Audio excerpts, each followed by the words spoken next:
आज हम आपको बताने जा रहे हैं एक ऐसे व्यक्ति के जीवन के बारे में जिसे इतिहास कई नामों से जानता है, कौटिल्य, चाणक्य और विष्णुगुप्त। तो चलिए वीडियो को करते हैं स्टार्ट।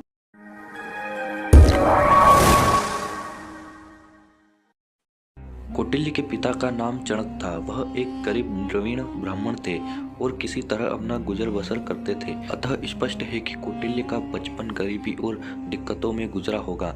कौटिल्य की शिक्षा दीक्षा के संबंध में कहीं कुछ विशेष जिक्र नहीं मिलता है। कुछ विद्वानों के अनुसार कौटिल्य का जन्म पंजाब के चाणक्य क्षेत्र में हुआ था, अर्थात आज का चंडीगढ़, जबकि कुछ विद्वान मानते हैं कि उनका जन्म दक्षिण भारत में हुआ था।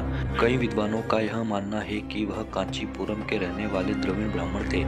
वह जीविकोपार्जन की खोज में उत्तर भारत आए थे। सिकंदर के आक्रमण के समय चाणक्य ने पोरस का साथ दिया था।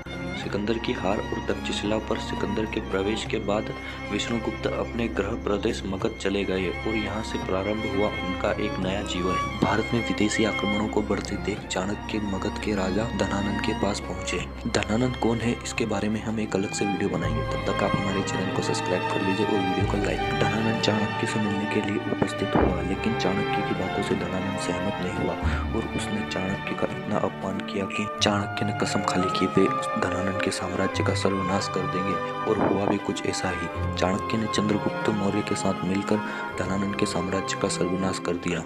चाणक्य राजा नहीं बने और उन्होंने केवल चंद्रगुप्त मौर्य का मार्गदर्शन किया, क्योंकि वह सैनिक थे और उनके पास सेना नहीं थी। अर्थशास्त्र को चाणक्य की प्रशिक्षित पुस्तक माना जाता है, जिसके द्वारा उन्होंने चंद्रगुप्त को एक नागरिक से राजा में बदल दिया। एक दिन चंद्रगुप्त की पत्नी दुर्धरा ने भूलवश उनका भोजन कर लिया। वह जहरीला भोजन खाकर दुर्धरा मौत की नींद में समा गई।